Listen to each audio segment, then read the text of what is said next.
Greetings everyone, I'm Mar. Once again, this is my opinion. Now I sadly am coming to the end of the John Adams miniseries, episode 7, Peacefield. Before we get into it, I'd like to apologize that this review is coming up a little later than I intended. I was a little busy the day before and I was unable to record when I normally do. But better late than never, as some would say. This is the final episode and details the last part of John Adams' life, mainly in two little pieces. One is the ending of his daughter Nabby's life, and the next one is the passing of his longtime wife Abigail and his correspondence and reconciliation with his old friend and also former president Thomas Jefferson. Now, the episode picks up right after John has returned to Peacefield from Washington. He is slowly getting back into the life of a farmer after not being a pure farmer for a long time. He's been farming off and on, but he hasn't done it 100%. Obviously, he's too old and too well known to be a lawyer, but that would have been interesting. Could you imagine? It's like, your lawyer's going to be the former President John Adams. And let's say someone doesn't like him. I mean, that jerk that passed that act? No, thank you, I'll pass. But he's the one that cut those soldiers off. Yeah, those British soldiers. So stuff like that, you could see why Mr. Adams decided just to go and be plain old Farmer John of Massachusetts. Well, Nabby and her children are there with him as he's slowly getting used to public life, still reading some of the stuff in the papers comparing him to Jefferson as Jefferson's presidency goes along, including a mock song sent to Yankee Doodle bringing up his relationship with Sally Hemings. Finally, an episode actually references that long-term relationship that he had with one of his slaves who was also his wife's half-sister. They have not mentioned it even in passing, even though they mentioned his wife's passing. This is probably the most appropriate episode they could have mentioned it in without it being a little forced, and having it come from a newspaper is nice. Although in a later scene we do see Lizen Mitchell play Sally at Jefferson's bedside, which I know that scene people will complain about, but I'll get to that part when I get to the ending of this episode. John slowly does get into it, but then Nabby has her breast cancer scare, and she has to get a mastectomy, which this scene, you really do feel the tension. You feel Abigail and John being the very, very anxious parents. Nabby nervous about having to go through it, and of course a little awkward right before the doctor's examination because of the time period they're set in, and of course the knife being the only thing they have to cure the cancer due to the technology in medicine of the time. You're like, and the fact they didn't have anesthetic like we do now, and she had to literally just drink something and then bear through it. You're like, ooh, this is gonna hurt. Just watching the part where they start to cut into the breast, it's one of those things like, oh. Thankfully that part of this episode does not last that long, and it quickly cuts back to the parents and then it shows afterwards, which there is a brief reference to the 1776 musical in this part of the episode where John is pacing like a very, very worried father, and then Abigail tells him, John, sit down, for God's sakes. Reference, of course, to the opening musical number of that musical. Sit down, John. Sit down, John. For God's sakes, John, sit down. Thankfully, nobody mentioned anything about opening up a window or too many flies. It's 90 degrees. Have mercy, God, please. I have to throw that in there. We do see her husband, Colonel Smith, again, but it's not until Nabby unfortunately passes due to the cancer resurfacing, which I usually wait until the end to bring this up, but that is one of the historical inaccuracies in this episode, and that's because Colonel Smith was with Nabby during her surgery. I could understand why they put that in there for dramatic effect, to make her seem a little bit more alone, and the Adams a little bit more cut off from the rest of the world following the previous election. But the scene where he comes back, and you can definitely tell he is genuinely heartbroken, and he wasn't just running away from his family, he was legitimately trying to make money to support them, but sadly it came a little bit too late. And Nabby does accept her fate with dignity. That scene where she tells Abigail that it's back and then she's not going to go with anymore. She knows this time it's fatal. It's like, I can only imagine what's running through Abigail's mind there. Her child telling her, she's about to die and all that. It brings up a line from Lord of the Rings, The Two Towers. No parent should ever have to bury their child. Episode does skip over a little bit of time period, and in addition to the costumes changing, this is an episode where we really get to see the age makeup effect in effect. I mean, the previous episodes, it was subtle, like different hair color, changing their natural hairstyles, some little stuff here.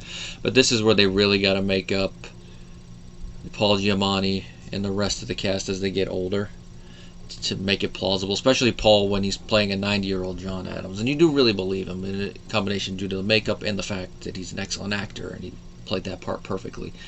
Him playing a crotchety old John Adams is like nice little way to compare how his character was in the first episode to here. You see it's the same person overall, but you can definitely see that his years of turmoil and everything he's been through have wizened him and in certain ways jaded him, and Paul does play it perfectly there.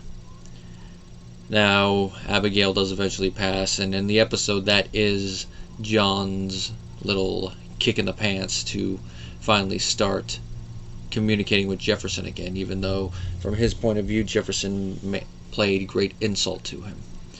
But he does, eventually bite the bullet, and they do start their correspondence. And the way that they work dialogue from their actual letters into the episode is perfect, showing them do stuff, showing them reading or beginning to write or doing everyday stuff around their homes, with the actors reading it through narration. It's like, oh, that's a perfect way to read it in. And also the makeup effect for Jefferson in this episode is also good. It shows he's older as well. And just the way this whole part of the episode goes, it's nice. It's like, it's a little bittersweet because it took a death and them reaching the end of their lives for them to finally reconnect and put their petty political differences aside. Which I know some people are going to say it's petty political, but for these two characters, it is petty political differences. There's even part of a voiceover where Jefferson says, why should we discuss what we disagree on when there's so much we do agree on? Which to a point that is right.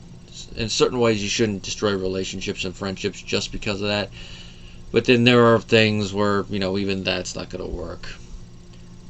Here, obviously it didn't work for a while, but now that they're older and wiser, they're putting those differences aside and just concentrating on what they do agree with. And in one way they are sharing their grief, because at this point in their life they are both widowers, and they thankfully even put that part of the letter correspondence into the narration where Jefferson is consoling Adams by saying, I know all too well what you are going through.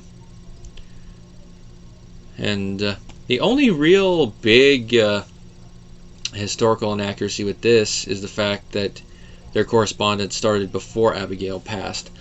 But I can understand why they decided to do this for dramatic effect, because it seems more like his whole grief thing, and he's being consoled by another old friend, like, reach out to Jefferson.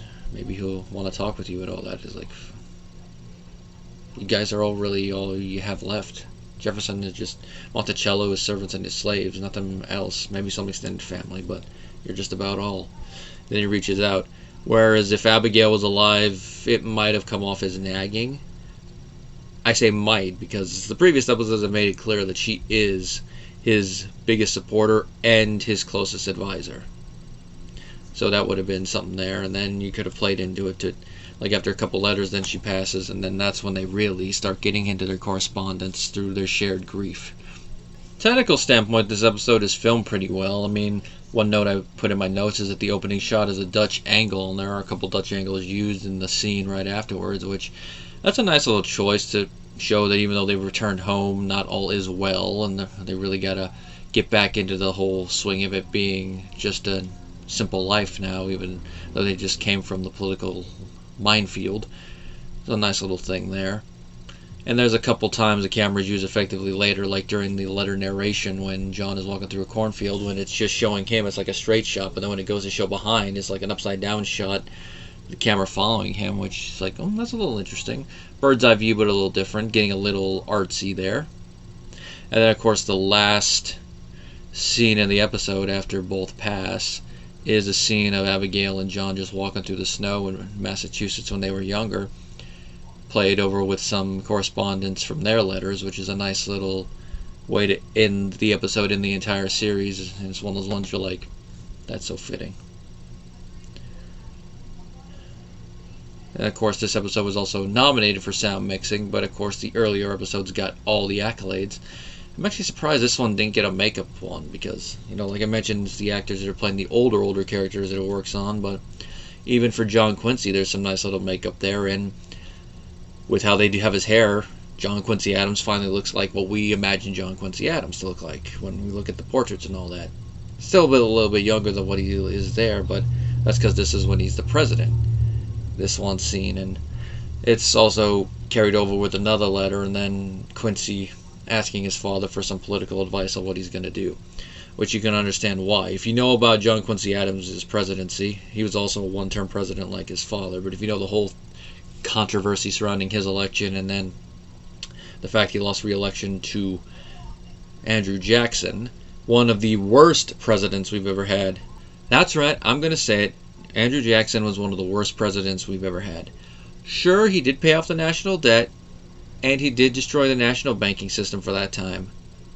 But Trail of Tears and blatantly disregarding a Supreme Court decision. Need I say more? If a more modern president did that, the opposite side to them would be wanting that person to be hung in the streets and dragged. But since it was Andrew Jackson who was very popular with everybody, old King Mob, it was fine. And I know a lot of people, as an aside, want him taken off the 20, but I think with how he felt about national banking, probably the biggest insult to him would be to keep him on the 20. Because he would have been like, and then us were like, Mr. Jackson doesn't want to be on the 20. He doesn't like the banking, regardless of what you feel about the current banking system and no longer being on any type of standard. It is a big middle finger to Jackson to do that.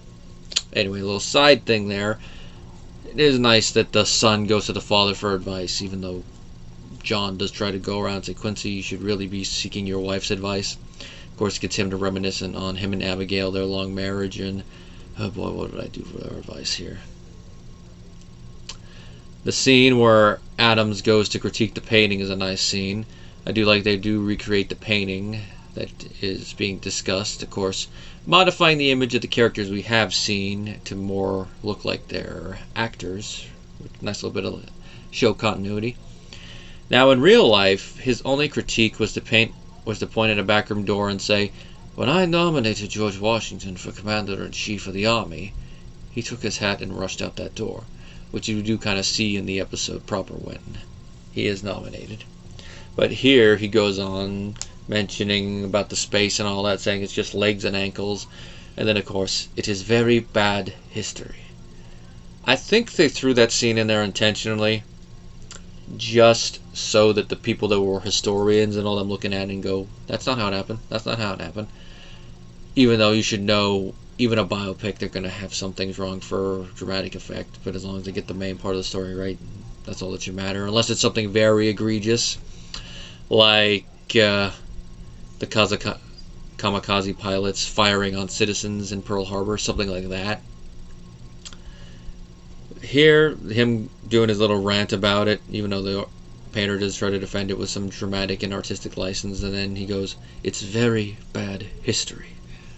Which it's true from a historical standpoint, it is bad to not be 100% accurate, but if it's something to get the dramatic effect across and still be entertaining and still getting the point of what happened across, it doesn't really bother me. Like I said, unless it's something egregious like that scene in Pearl Harbor.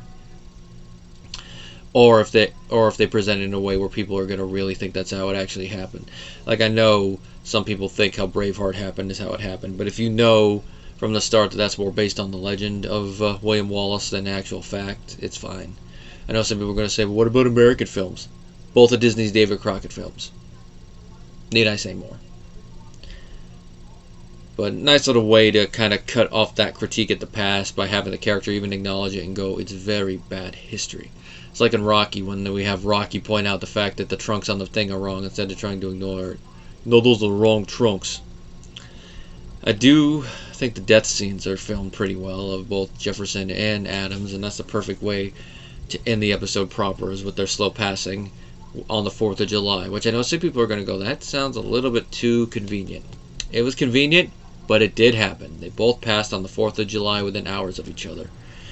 Which, they do present John Adams' last coherent words pretty correctly, where he's like, Jefferson survives, when he did not know Jefferson had died a few hours before. But given the technology of the time, you can understand why he would not know that Jefferson was already gone.